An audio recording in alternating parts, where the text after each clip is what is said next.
everyone. Welcome to the Be More podcast, where we inspire you to be a little bit more of every role within the Salesforce community, Slack, and Mulesoft, as well as other areas like Tableau. For today's session, we are diving in and exploring what it takes to be more MuleSoft ambassador. And I'm really excited today for our golden guest. And so, without further ado, Melissa, are you able to introduce yourself for our audience, please? Sure.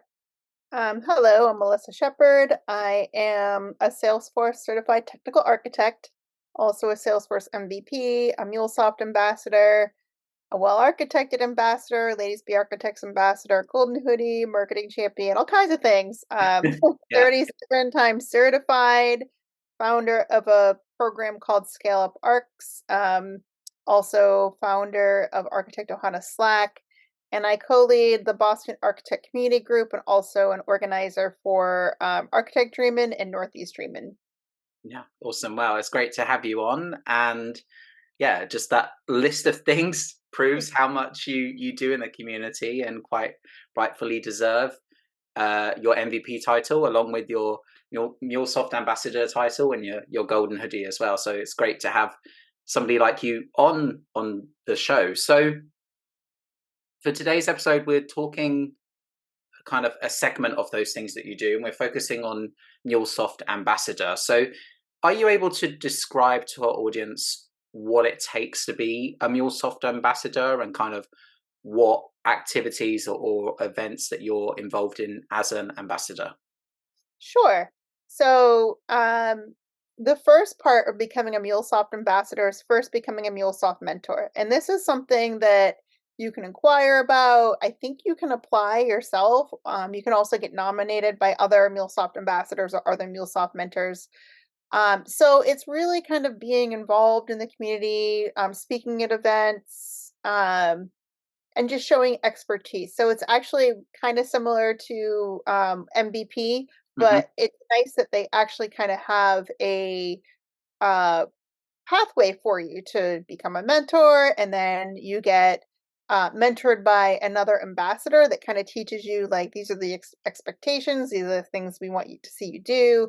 You're just kind of involved and out there helping the community, and it can be both MuleSoft and Salesforce. So there Hmm. are some of us that are more from the Salesforce side, but we're out there kind of bridging the gap between Salesforce and MuleSoft because they both have kind of been siloed programs. So that's kind of what it means for me to be a MuleSoft ambassador.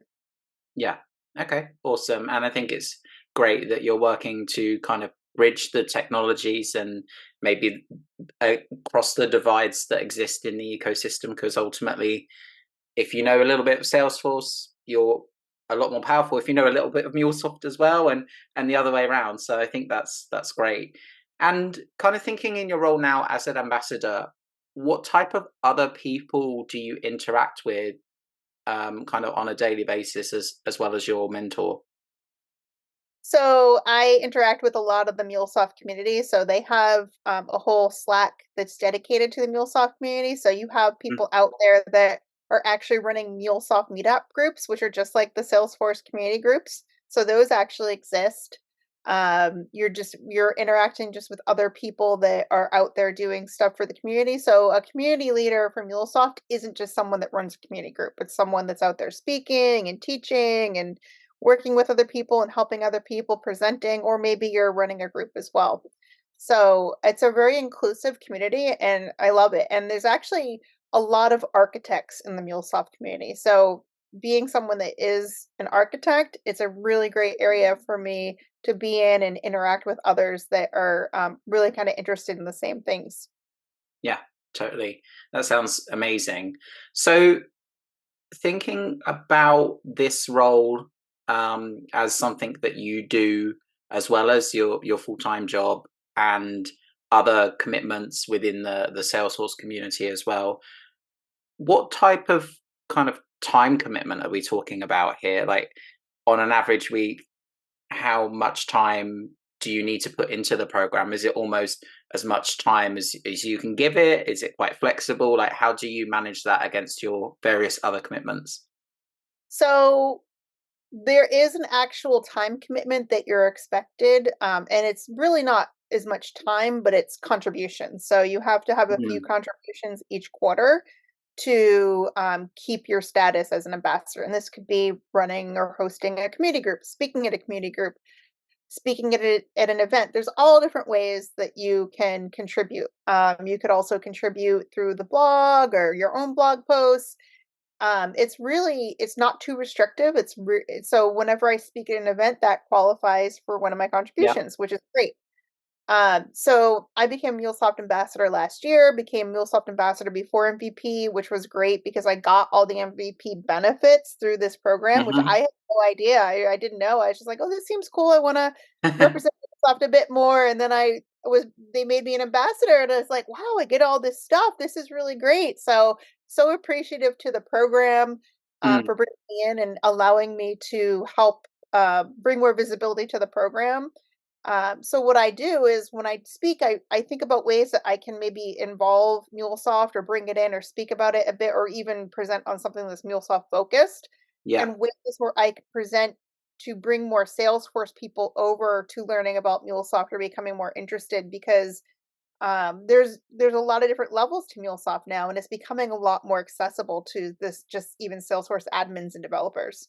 Mm, yeah, totally. Okay, that's great. So, kind of thinking about this as maybe somebody that's listening to the podcast and they're interested in perhaps pursuing the path to ambassador themselves, what tips or advice would you give to them as somebody looking to start out? Like, are there some great like learning tracks or learning resources? What does it kind of take to get started, do you think?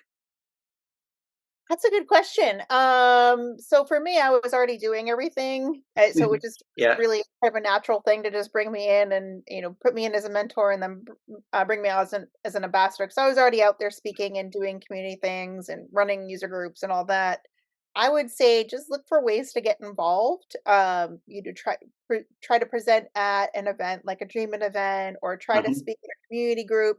Check out your local community group, whether it's Salesforce or MuleSoft, um, or look for ways to do things online, maybe podcasts, or speak about your expertise and just try to bring that to the public. It's just really about being out there and teaching people and becoming more of a mentor. That's why it's called MuleSoft Yeah. Mentor. You move to ambassador, so. Yeah. Okay. Awesome. And are there perhaps additional resources for you if you're already a MuleSoft or Salesforce partner? Like, can you actually get hands on and kind of into the system to kind of learn it firsthand as well? So for MuleSoft, Mm, so the cool thing about MuleSoft is anybody can go and sign up for a free Anypoint account. So I believe it's valid for 30 days, but something that I've been able to do as an ambassador is get my developer org, kind of like a yeah. sandbox or a trailhead org extended because I like to build things, I like to do demos, I like to present on things. So because of that, I don't want to lose the work that I've done. But Yeah. that's the great thing is anyone can go sign up for an org. So I actually have a presentation that I do on Anypoint Code Builder, and that's one of the resources that I provide is where you can go and sign up, and it's just the MuleSoft site. Then you go to mulesoft.com, and it's like free 30-day Anypoint trial or something. So you have to have the Anypoint account in order to actually build the integrations in Code Builder. Yeah. Okay. And are there any restrictions there with other products? Like, for example, my understanding could be wrong. MuleSoft Composer is only available to partners, for example. That one, as far as I know so far, is just available to partners. I was able to get it and play around with it a bit as a partner. I was able to Hmm. request it, but yeah, I don't know about that one yet as a trial org. But hopefully that would be something down the line because it's cool. That is Yeah. a tool that does make Salesforce integration much more accessible to everyone, especially admins. Yeah, exactly. And I think as the MuleSoft kind of collection suite of products grows, with Composer perhaps being a newer addition to that, you kind of get other parts like the RPA, which is another new product, right? Yep. And then there's even some more cool new functionality where you can call MuleSoft APIs from in Flow. So, uh, Nice. Yeah. but it won't actually work unless you have a running valid account running on MuleSoft. So, yeah, but you should be able to do that with the free Anypoint account. Yeah. Okay. Awesome. Well, I think that's great, solid advice there, and something for our audience to think about. So, thinking now on your own journey as a MuleSoft ambassador, appreciate hindsight is a kind of double-edged sword, really. But if you were to start out again, is there anything you would change or do differently? Do you think? No, I don't. I No. don't. No, I actually really enjoyed being an ambassador and just was doing as much for the program as I could in this past year, bringing more visibility to it, speaking on more MuleSoft topics such as Hmm. like Code Builder. I presented on the web-based version. I did a code live with Akshata on that. I actually went through and demoed it. I've also spoken on the Anypoint Code Builder plugin for Visual Studio Code. Yeah. Also had a presentation at Dreamforce on Composer and connect using Composer to connect with Slack to do some more complex Slack integrations, which is a Hmm. really cool use case. So you can go above and beyond the out of the box Slack integrations in Salesforce with Composer. Yeah. Awesome. Well, I'm lucky to have been given a partner org at a point in time and managed to get my hands on Composer as well, and was kind of really impressed with how easy it was to build those integrations. I think I had a play with Zendesk, Jira, Slack, Yep. Box, Yep. and they didn't even all have to involve Salesforce. Like one of them was uploading a file in Box and then sending something into Slack, like Yeah. as a result. So even though it's from within Salesforce, you're kind of in that mindset, like you have to log in Salesforce to do it. I think Right. there's a lot of potential there. Do you agree? Absolutely. Yeah. There's Yeah. just so much you can do with it. Hmm. Okay. Awesome. So thinking about now about the qualities of somebody who is a MuleSoft ambassador, what kind of skills or attributes do you think it takes to be a MuleSoft ambassador? Like curiosity and perhaps public speaking, are those things that are important? Do you think? Absolutely, yeah, and I would say don't get too hung up on, like, being a MuleSoft expert.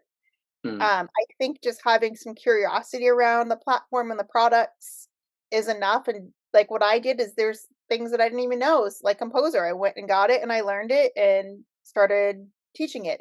Code Yeah. Builder, started learning it, teaching it, so it kind of is more about, like, having a bit of knowledge about how it fits into the ecosystem, especially for the people that are coming from the Salesforce side. Maybe someone that's an expert with Flow is going to get really interested in how you can use Flow to call MuleSoft APIs, right? And Mm. then start teaching on that. That would be a great topic. So there's areas you can dig into and learn about. So I think just showing that you are a leader, you do have that curiosity to learn. Maybe you want to get some certifications. There's some great certifications out there. Someone recently came to me and said, "Where do I start?" I said, "Well, there's the associate certification, Hmm.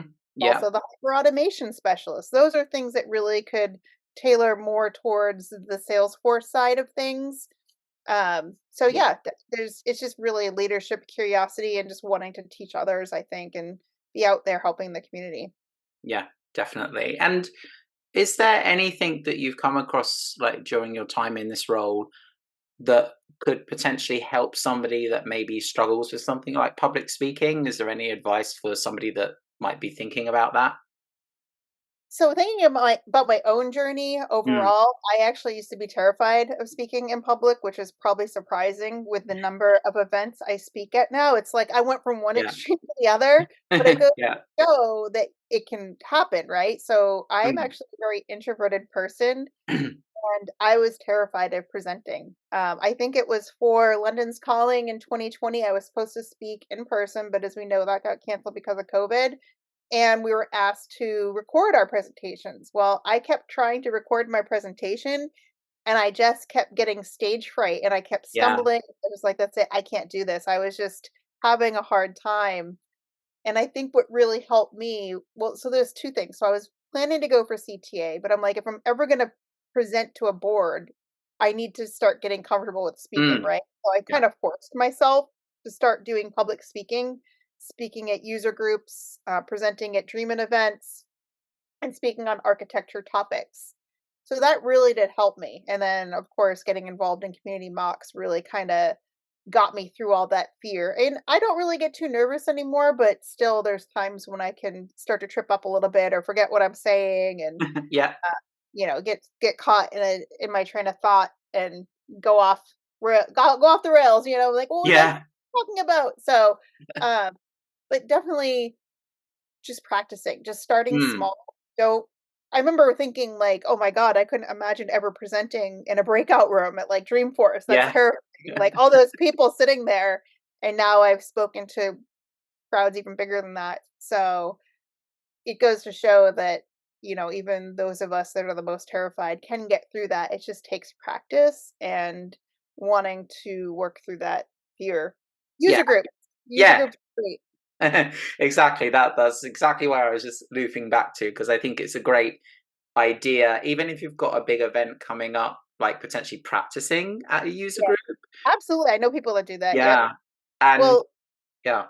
you'd be happy to know the very first user group I ever spoke at was the London Dev Group.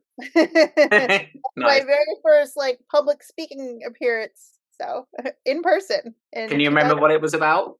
Heroku. I Okay. absolutely can. Yeah, and that's I didn't really know it at the time, but I Mm, wanted to do the certification, and I was asked if I wanted to speak on it. I said, "Yeah," so I'm gonna go learn it. So it's a great example of how you don't actually need to be an expert in the things that you speak on. It's just a matter of having a curiosity and going out there and learning it, and then presenting on it because that's how you're gonna learn, yeah, teaching others. definitely.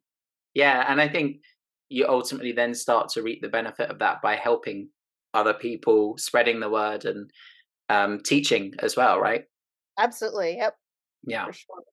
Okay, awesome. So thinking about now your role as a MuleSoft ambassador, is there a kind of myth or misconception that people think about when they think of a MuleSoft ambassador, and maybe compare it to, like, we've already spoken about the comparison to Salesforce MVP.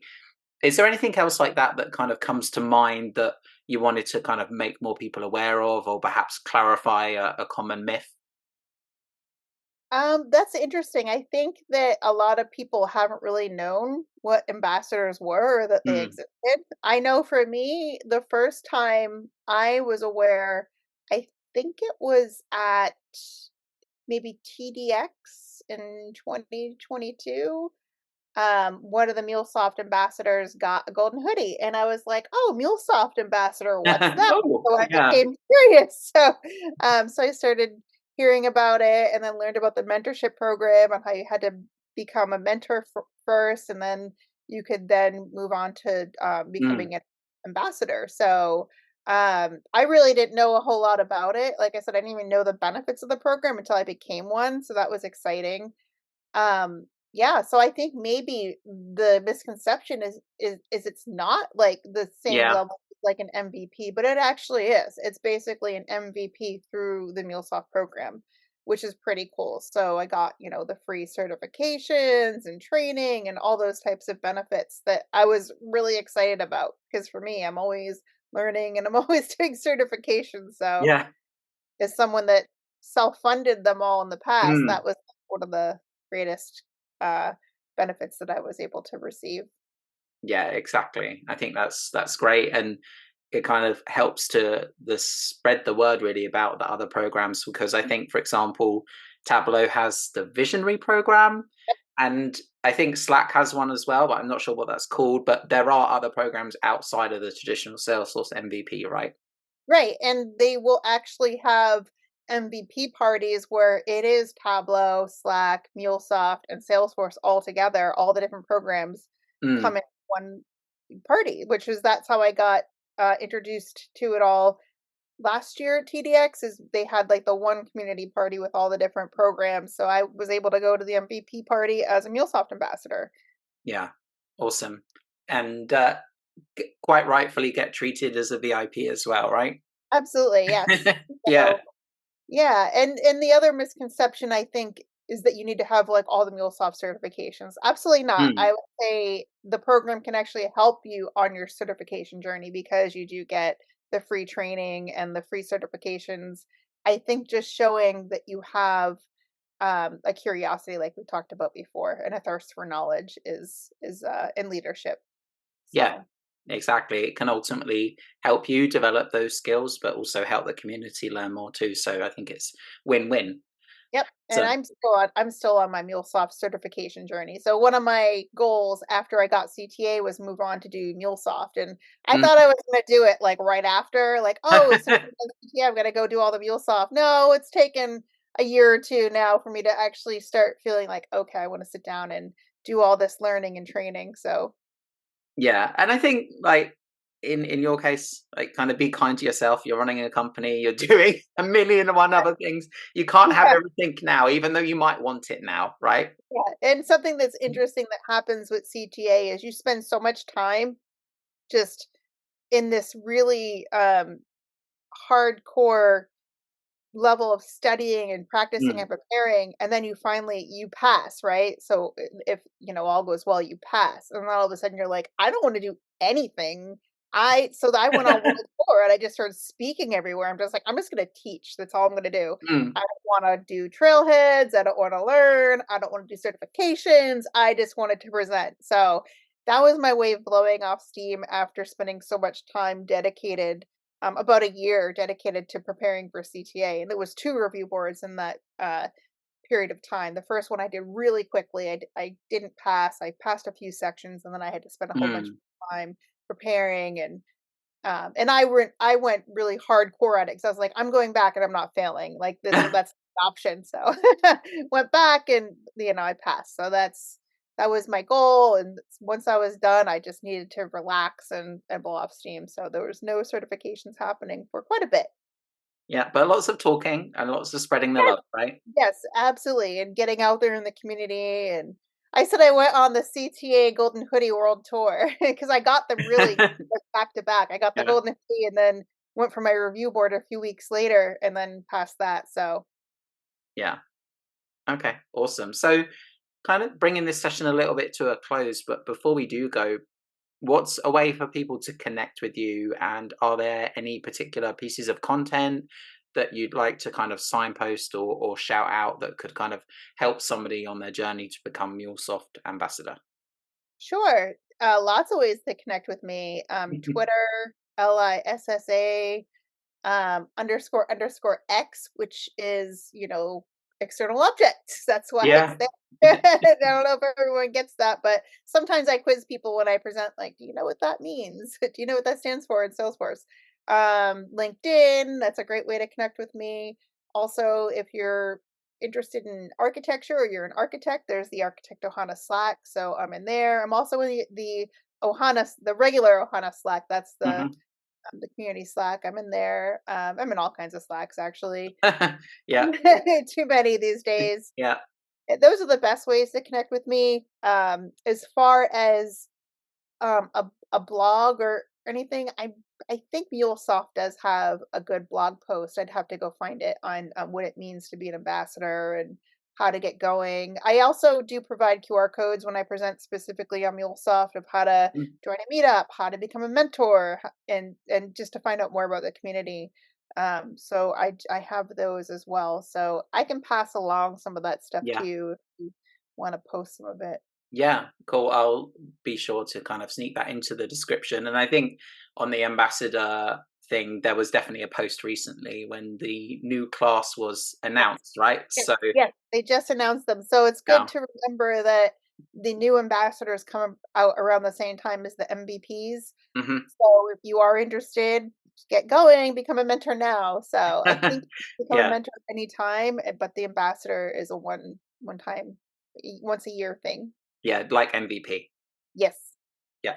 Okay. Awesome. Well, thanks again for your time today. And hopefully, this content, when it goes out, it will inspire more people to pursue the path to become a MuleSoft ambassador. So, thanks again.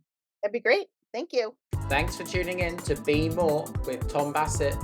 Don't forget to like, subscribe, and leave any feedback in the comments.